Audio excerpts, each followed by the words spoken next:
কেমন দেখছেন?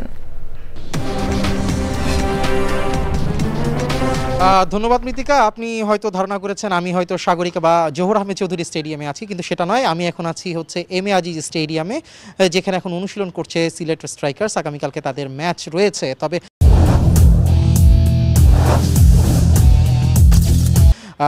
জহুর আহমেদে যেতে না পারার একটা বড় কারণ আপনাদেরকে জানিয়ে রাখি যে আপনারা নিশ্চয়ই জানেন এবারের বিপিএল সিজন 11-এর সবচেয়ে বেশি আলোচিত দলটির নাম হচ্ছে দুর্বার রাজশাহী। মাঠের পেমেন্ট সহ নানা বিতর্ক তারা আসলে এবার জন্ম দিয়েছে। তো এই বিতর্কর আসলে জবাবগুলো চাওয়ার জন্যই আমরা গিয়েছিলাম রাজশাহী ফ্র্যাঞ্চাইজির ওনার শফিক রহমানের কাছে। তো শফিক রহমানের কাছে আমরা সরাসরি গিয়ে আসলে আজকে জানতে চেয়েছিলাম এই যে এতগুলো বিতর্ক হচ্ছে সেই বিতর্কগুলোর কারণ কী, এবং তিনি আসলে জানিয়েছেন যে এই খেলোয়াড়দের পেমেন্ট ইস্যুর সবচেয়ে বড় কারণগুলো হলো অনেক কিছু তাদের অনভিজ্ঞতার ফল। যেহেতু ফ্র্যাঞ্চাইজিটি এবারই মালিক, তারা প্রথমবার এসছে, তারা অনেক কিছু এখনও ঠিকমতো জানে না, যার কারণে তারা কিন্তু ঠিকমতো খেলোয়াড়দের পেমেন্টগুলো কখন দিতে হবে, কী সময় দিতে হবে, সেই সবগুলো ডিরেকশন তারা জানেনি। তারা নিজেদের মতো করে একটা প্ল্যান তৈরি করেছিল।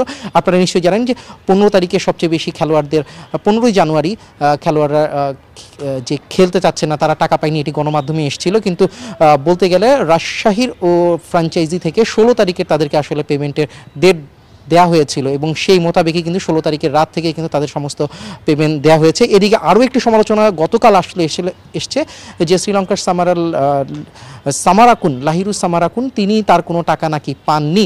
তিনি এটা বিসিবিকে সরাসরি লিখিত অভিযোগ করেছেন। সেই ব্যাপারেও তিনি জানিয়েছেন এই ব্যাপারটা তিনি আসলে সঠিক জানে না কেন সামারাকুন এই কাজটি করেছে, তবে তার 50% টাকা খুব দ্রুতই তাকে বুঝিয়ে দেওয়া হবে, এই ব্যাপারে তিনি প্রতিশ্রুতি দিয়েছেন।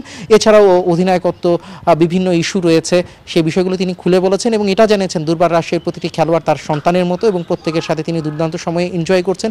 রয়েছেন তাসকিনও তাকে জানিয়েছেন যে কোনো সমস্যা নেই, আপনারা রাজশাহী যদি ফ্র্যাঞ্চাইজি যদি সব কিছু দেয় সেই অনুযায়ী তারা চলতে পারবে। তো আমার কাছে এই ছিল সর্বশেষ।